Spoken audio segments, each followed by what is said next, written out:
8, 7, 6, 5, 4, 3, 2, 1.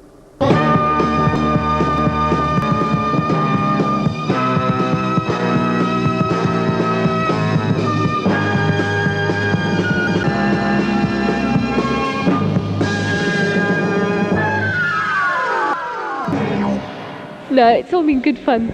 Yes, and the people have made it really. The scene that just happened, great man. The scene that just happened. Oh. Come on, I'll put me three. We've been having you, boy. You. Answer the The question. scene where we use you, boy. Come on, answer So the you actually don't question. tell me you're always through the film. Yes. No. It's not normal for a boy. That's great.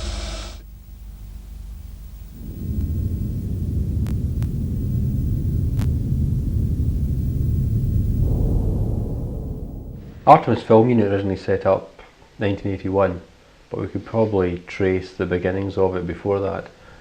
I've been involved in writing since an early age, and my brother Richard and some friends were also involved in various activities, whether it be writing or doing comic strips, artwork, that type of thing. And we all got together to produce a magazine way back in 1978, which we used to sell around the town. And it was a monthly magazine. I think in all we probably produced something like, I don't know, 50 editions altogether. And that was like our main hobby in those days. And along the way we met a chap called David Grieve, who'd been shooting horror movies in Super 8. And we were really struck by the excitement of perhaps translating some of the ideas we had as writers and as comic strip illustrators, and actually turning some of our ideas into real motion pictures. I started in 1979 with a series of very, very small scale animation films. My first one was called Galacticus. It lasted about 6 minutes long, and that's really where it all started. And after I'd made that, I had no idea what I'd really started. Gothic was very small scale because I started making it in 1981, and at that time my films were very unambitious and very simple. And by the time it finished, 1982, my name was getting around. Campbell Brothers, as you said, whoever they might be. My name just started to get around, people started to take notice of my films, and now really it's a very trendy thing to do. With that in mind, in 1982 we actually made a small science fiction film called The Visitors, and that's really what kick-started it all.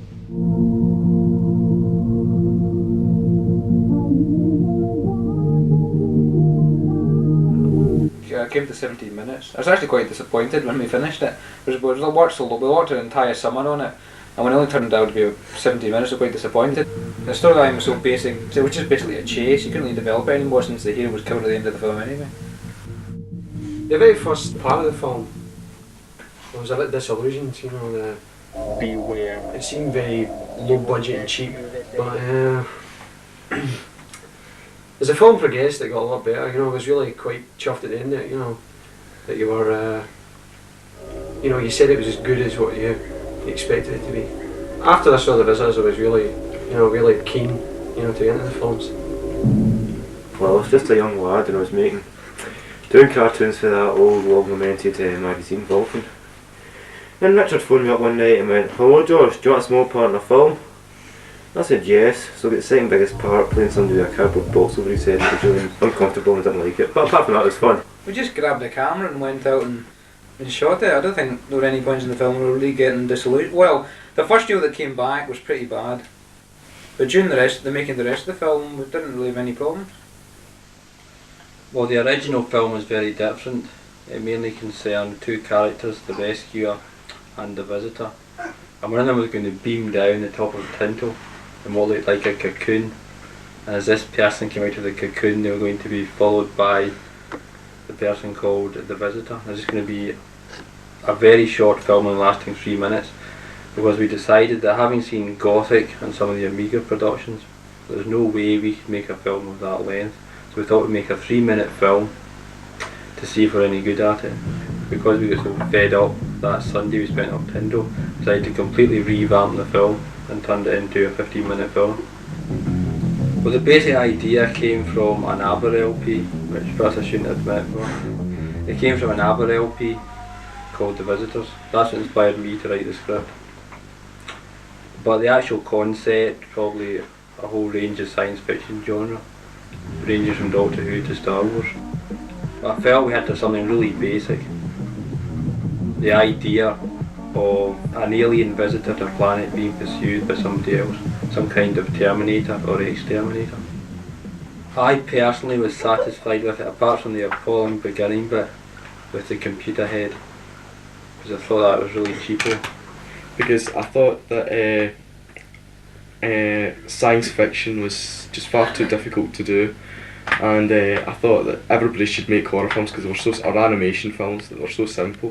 But science fiction I thought was far too ambitious for a first attempt, and I just sort of laughed in his face and said that he couldn't do it. But then of course I was proved wrong. I felt it was better than anything I'd done, and compared with my first effort, Galacticus, it was just a masterpiece. The Visitors cost, let's think, the Visitors cost about £50 to make, which may seem a lot, and it was. Actually, I'm sorry, it was £70. Was it? It's actually more expensive to make than Possessed because of a lot of the special effects involved. We didn't actually have any idea how much the film would We were cost. very naive when we started. Yeah. We had no idea whatsoever how much it would cost. No. We thought we could get it all done in one reel of film, and then we shot a bit. Well, that we was thought the we did another reel. original script was supposed to be about 3 minutes.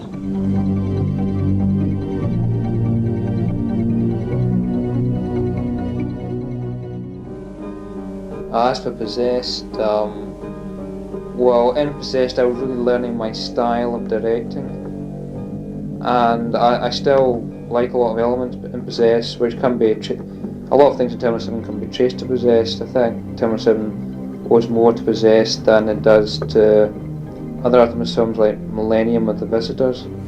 Well, at first I was really pleased, but then I discovered I was wearing a mask all the way through the film.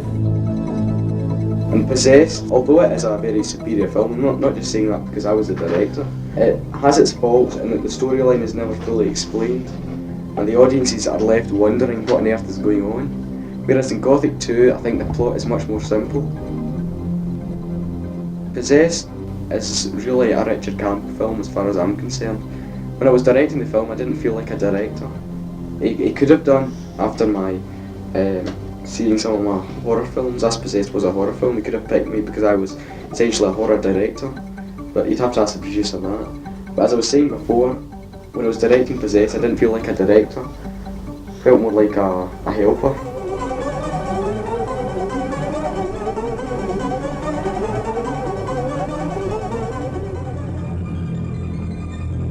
The new Artemis film, Millennium, that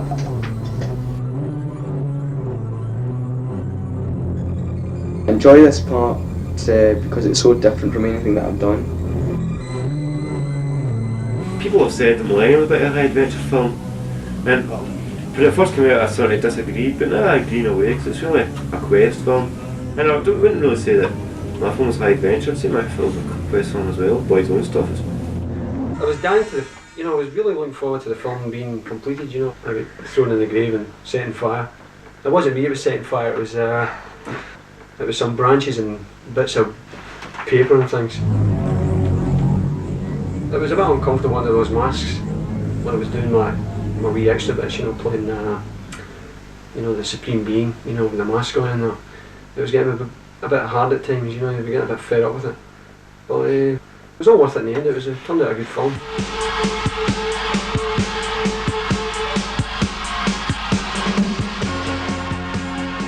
I think comedy is one of the most difficult genres because the power to make people laugh on film is very rare. Not a lot of people have that. Well, as far as the humour in the film was concerned, when we were making the film, it seemed everything was okay. I mean, it was quite funny, but when the film was actually put together, there was bits that I hadn't seen before. The experiences I had in the film were only those that I was actually acting in, on set and that. But when I seen the when it was all put together. Wasn't what I expected it to be. I was really disappointed. I thought, my God, they're not going to make this.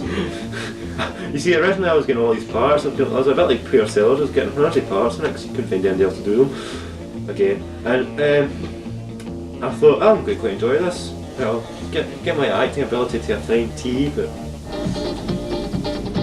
I thought once he'd abandoned it, to make Millennium, and after that we're going to make another film, etc, etc. It'll never get finished. So I thought.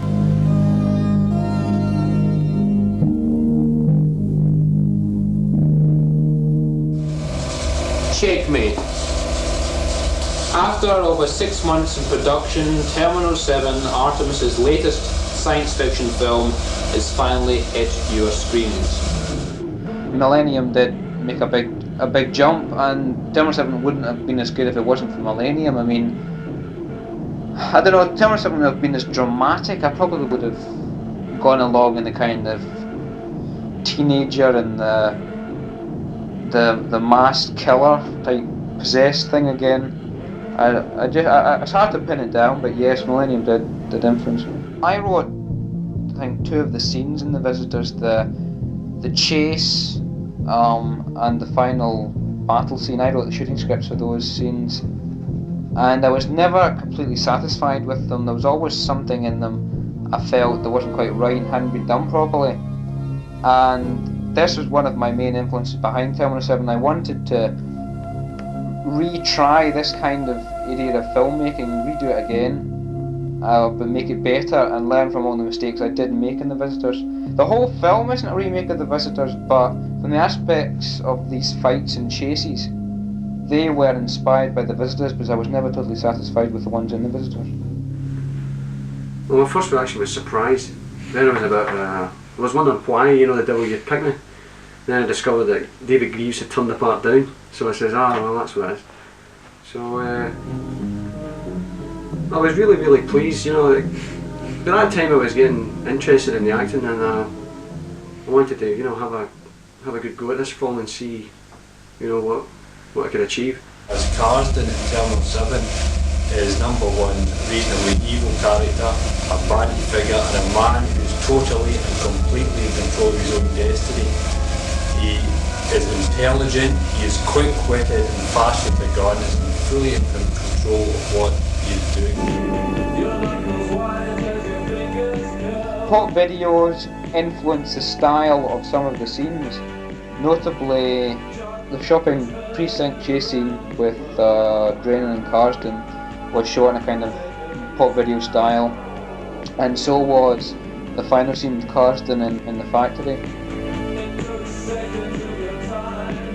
Well, of course they use kind of pop rock music, and those scenes were very kind of pop video influence.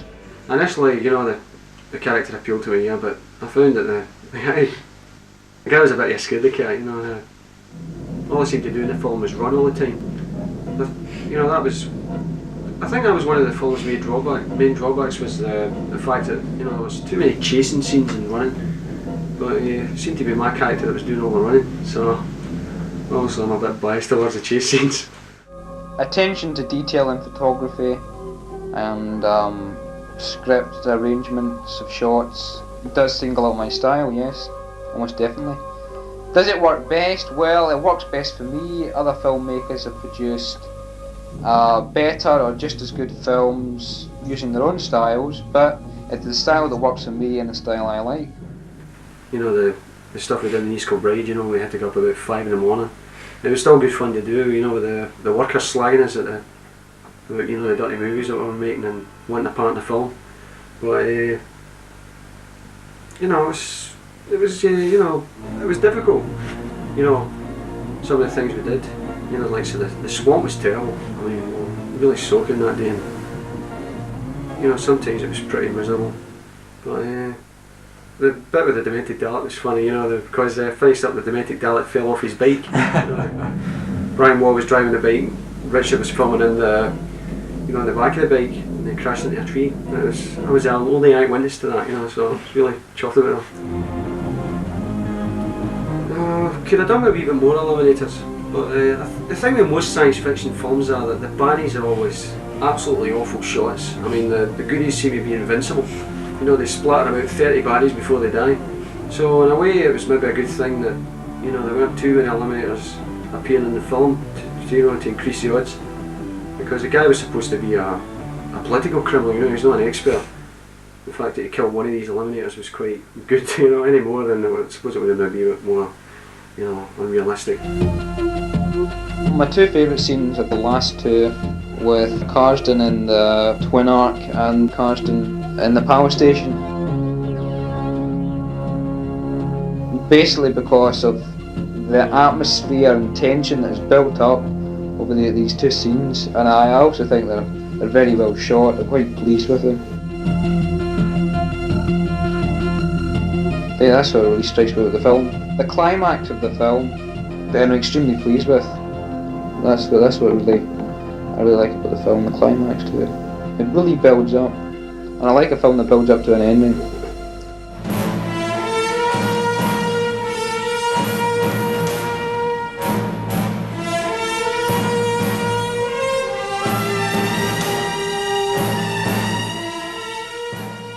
Well, I started planning the film in 1983 during history lectures in Stirling University when I should have been studying, and actual filming began in July 1984, and we were filming right up until about June of this year.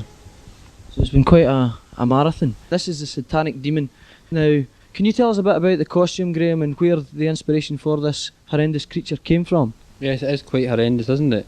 Well, the actual costume, we've actually bought this mask here, the kind of typical horror type mask. The eyes are made out of ping pong balls painted red with little holes in them. So some poor guy in the heat of June actually had to wear that, and then have these contact lenses put on. What he's actually wearing, these are actually studded belts. That's an old car mat with lots of studs put into it. It's got an old blanket which was dyed acting as one of the cloaks. He's wearing an x-ray gown, an old sword, and he's been sprayed completely over in cobweb spray. And was this character one of your own creations? This character I met in a nightmare once and decided to bring him to life. The actual idea for the thing was designed by my brother Richard, and also Margaret Reeves. She also was involved in designing and building the character. So I was at college, and every time I come back from college, Graham would say, we need you again, either hunter soldier, hunter sniper, one character or another, and I'd get shot or kicked or thrown off a cliff or something or other. Well, originally Graham was going to have me dressed up as a sort of Hell's Angel on a moped of all things, and I said to him, it wouldn't really work, you know, you don't get many Hell's Angels and mopeds, Graham. So I was in Glasgow one day and I was walking by this sort of fancy dress costume shop. I seen this red wig in the window. I thought I'll go and try that. So I'm trying this red wig on the shop, so that's it, you know. And I showed it to Graham. Then Graham added the top hat and the tails. Well, this is a rather unusual and strange character in the film. As you can see, he's wearing a kind of red wig, gives him a kind of punk look. He's got a top hat, and he's dressed in a kind of Fred Astaire tops and tails. And he's actually the second in command of the hunters in the film. And the main thing about this character is that he likes ladies quite a lot, and there's a few scenes in the film where he chases after the main heroine Tamara. Usually I have an idea what a character is like, and I try and weave a character around the person who's going to play that character. And I also find that once they get into costume, the character is created. For instance, when William bought this wig in Glasgow and put it on for the first time, that was lead. Just him standing with that wig on, that was lead, and that was the character created. Right, well, the Banshee has quite an important role in the film because The Hunt's really a film about the changes that the main character Dreyfus goes through. At the start of the film he's merely a kind of everyday kind of person, perhaps living in an urban environment, but by the end of the film he's become almost like a kind of animal, a kind of hunter. You know, his only instinct is to kill. And it's in the middle of the film he's kind of wandering about the wilderness that he comes across this character called the Banshee, and she's a kind of, I would describe as a kind of good witch who has access to special potions and special information, and she has a kind of knowledge of the future and the past. And she takes the main character Dreyfus into her care and takes him back to health and restores his faith in himself.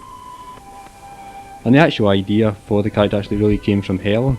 She actually invented the whole costume, and as you can see, it's got a kind of neo-punk kind of look about it. Well, this is Helen Reeves, who played the Banshee in the film. And Helen, how long have you been involved in the making of this film? Were you involved from the start? I wasn't in it from the start. I got into the films about a year ago. It's almost exactly a year ago. And I started by playing the dwarf. And then Graham phoned me up and asked me if I wanted to do the Banshee, and I said, of course I do. So that's how I got into doing the Banshee. The dwarf is very hard to play because it wears a mask. So everything has to be done through movement. But the Banshee, I think, was more fun to play because it was done through expression. To George Elder, who plays Axos in the film. Are you a good guy or a bad guy, George, in the film? I'm a good guy in the film. I'm a good guy in real life as well, but I'm a good guy in the film, yes. Is this your first film with Graham? No, I've been in since the beginning. I was in The Visitors and every film since, except for Terminal 7. I've been in about 5. Yeah, it's good once it's all finished. It's not so good at the time when you're getting your feet frozen off and what have you. I would say it would be the Axos fight scene where Axos is beating up the hero, Richard Campbell. You see, Axos starts off as a kind of baddie, but he turns into a goodie. So I liked that because I was like the focus of it and I was the star of it. Well, in the film, Arthur plays the Hunt Master. He's a real kind of mean character. He's the guy who commands all the hunters. He's a kind of veteran mercenary. He's been hunting dwarfs for hundreds of years. And as you can see, he's kitted out in all the stuff that he needs for that. He's got his leather bandoliers, which he's wearing. He's got a kind of leather kind of combat jacket, a pistol, a hat to keep him warm during the winter months of dwarf hunting, and some cool shades to keep up appearances. When I played Quizzler, it was usually my brother Richard who directed me, because Richard actually directed certain scenes in The Hunt. But when I write the script, I usually find that I've got to direct the film myself to get all my ideas out onto celluloid, whereas if I just wanted to star in a film for some reason, somebody else would have to try and interpret my ideas, and that'd be quite difficult. Quizzler's a kind of strange character who kind of wanders through the Hunt Kingdom. He looks after this tower called the Tower of Halbar, where the couple, Tamara and Dreyfus, go to stay. And really, he's a slightly kind of nervous kind of character, slightly strange. He knows what the hunt is about, and he tries to keep Dreyfus out of danger.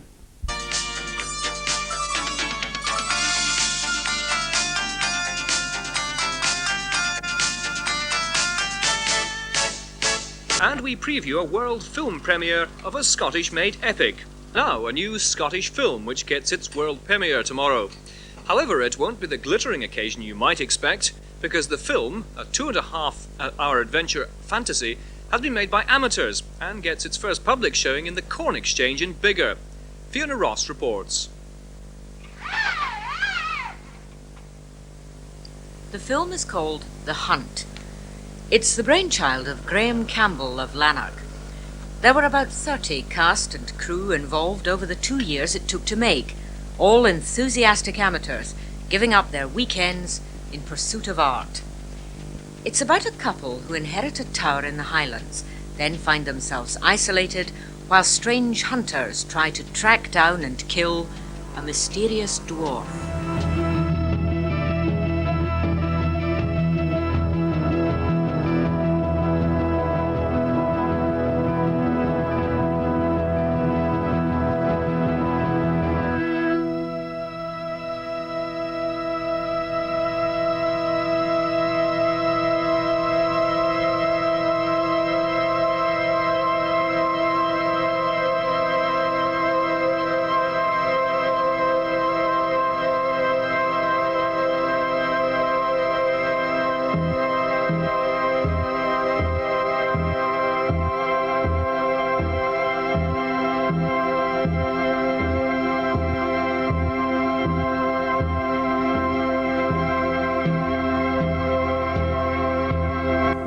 Filming it for 2 years. We've been filming it through 2 harsh winters and a very hot summer and a mud-drenched autumn at locations all over Clydesdale district and also Doon Castle just outside Stirling. It was a bit of a fluke. I sort of, from a friend, heard that Graham made films, and I thought, I wonder if he wants anybody, and he did happen to want somebody. So that's really how I got into it. Do some of your friends not think you're crazy? Yes, I think I'm totally insane. Well, about 2 years ago, Graham recruited my sister and I came along as well.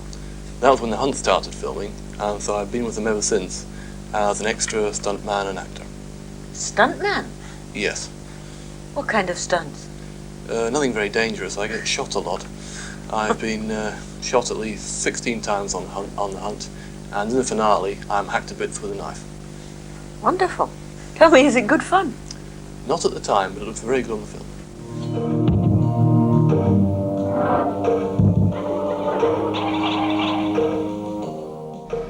The Hunt is something I'm very personally proud of my involvement in.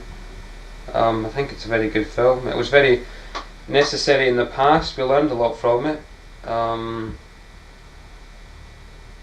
It was a very necessary step, I think. But I think now we've done so much escapist fantasy, we should be looking towards other things.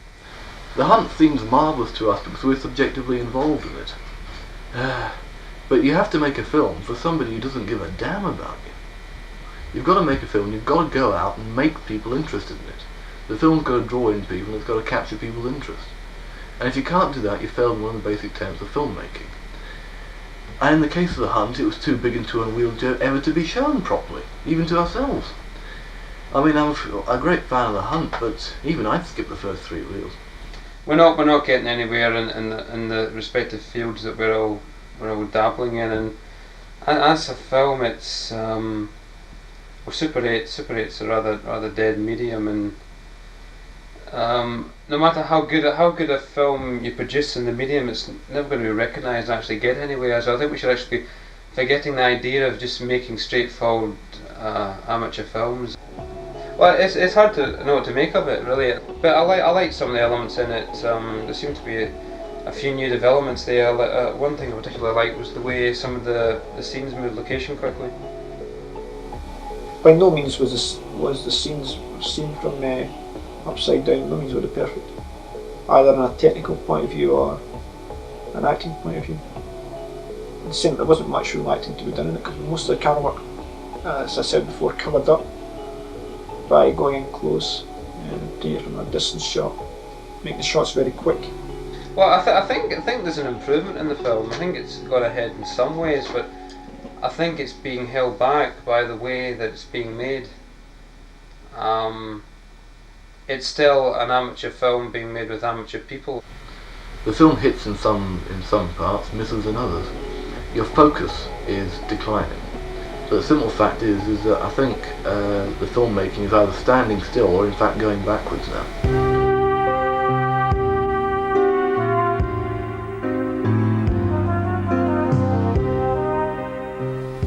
I think when you go out filming, you're trying to escape in some way.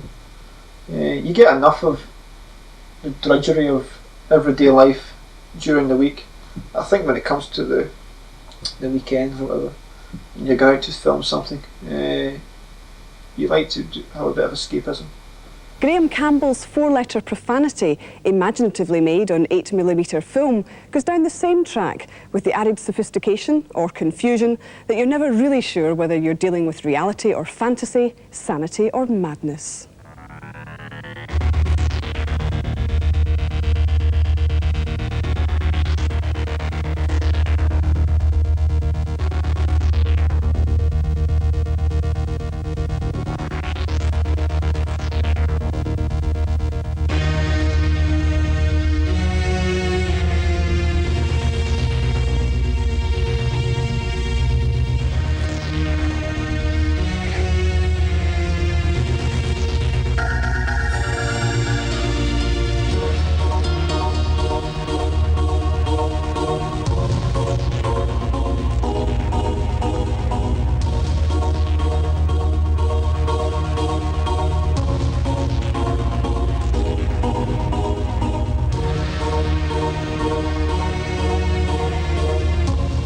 I always get very bored with cinema where the plot is very obvious.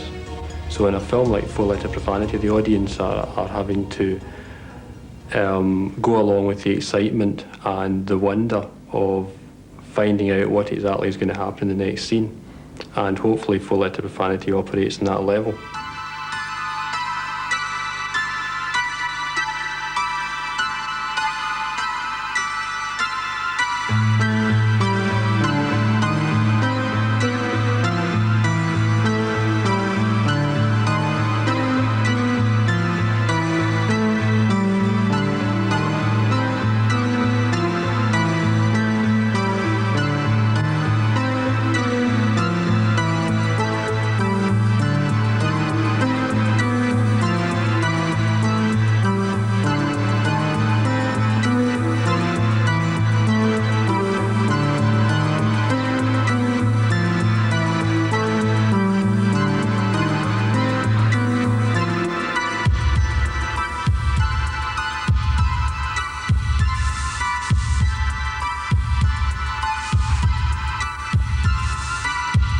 There's a scene where the Susie Riddle character comes out of a magic door, which I suppose is straight out of Alice in Wonderland.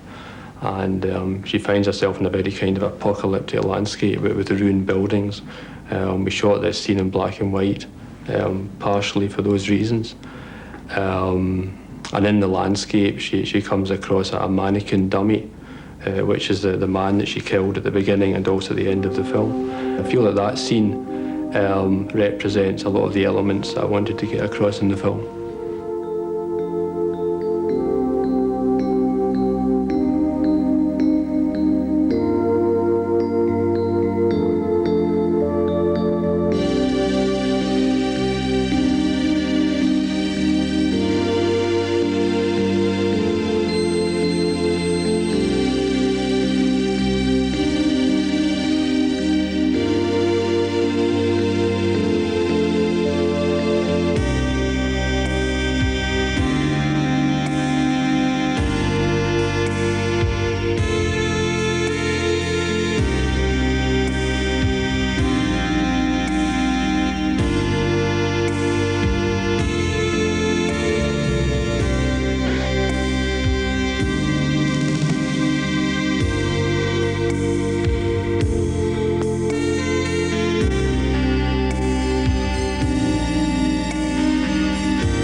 Yeah, I feel we should be dealing with, sounds heavy, social and political ideas a lot more.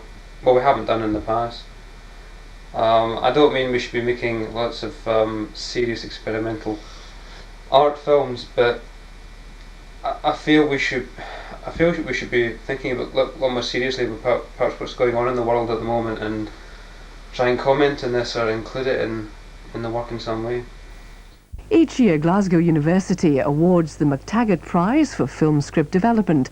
This year's award goes to two brothers from Lanark, Graham and Richard Campbell, for their film Ghost Dancer. It's a 20-minute feature which tells the story of Cullen, a steelworker made redundant from Ravenscraig, who gets sucked into the violent world of nationalist extremism. Christopher Wade reports.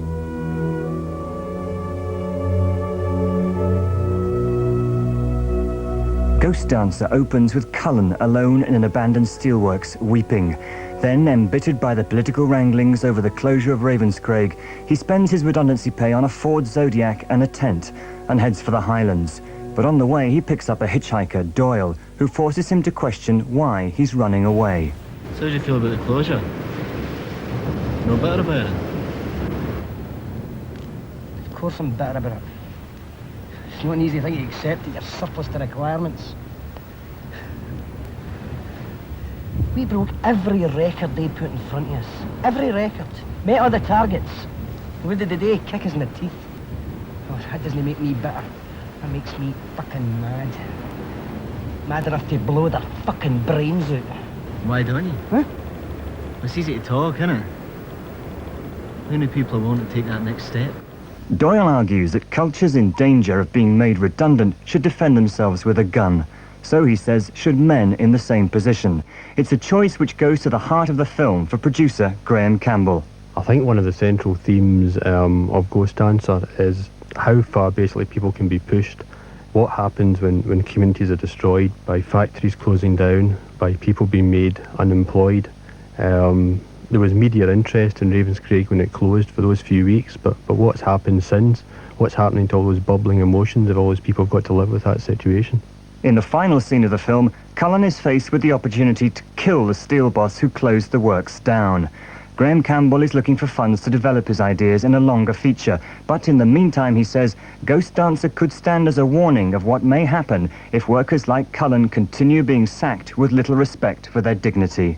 I've spoken to at least one unemployed steelworker myself. It may just have been whiskey talk, but he was talking about doing this and doing that and taking revenge for what had happened. And I think communities and governments have really got to take this into consideration.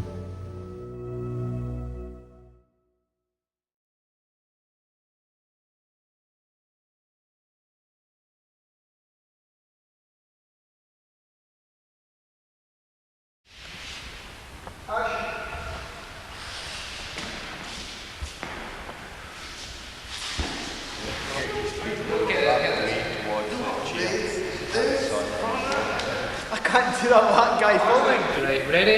And action. And cut, like that good. Woo! Okay. Right. And action. Evil consume me! Oh. You suddenly explode because you hasn't been killed yet. You just suddenly explode in anger. Thrust the sword out and You want me to take it out of the shop, dive towards him with an over like that, right? Don't do any of the stabbing stuff. Just slash him down like that, right?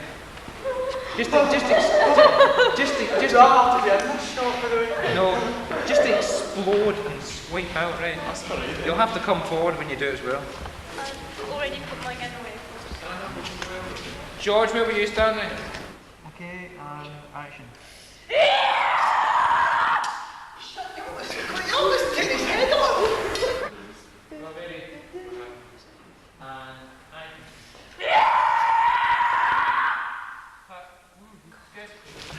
What is that? Stop that, Here, no way. Yes, thanks.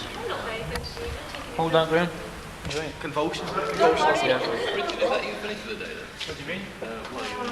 You're a civilian. Don't take my word, right? Right, you ready? No, I wasn't. Right, we all ready?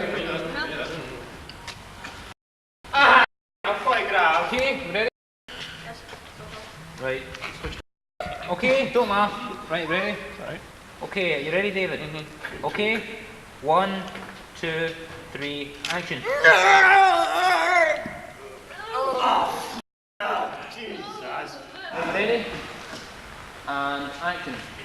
I'll film finish. In the sky, Not getting in the sky in? Just not really. The staircase may collapse at any moment. Very little sky in. Oh, you'll be okay then. Right, light on James, please. And action. Again. Bang. Cut. Halfway. Right. Mr. Manual there. On? Mr. Manual. It's been automatic in here. What about the explosions there? They were an EE lock. Alright. Oh, You got any hankies? Jeez, oh God. right, you're on next, James. James. And action. Cut. Open a better one again then. What's best?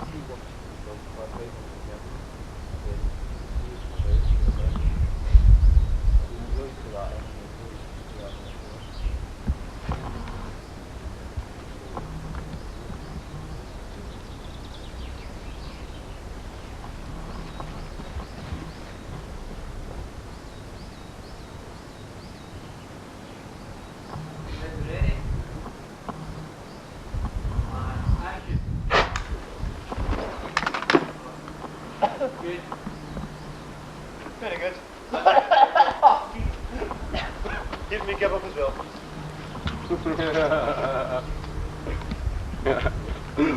Let's do it again.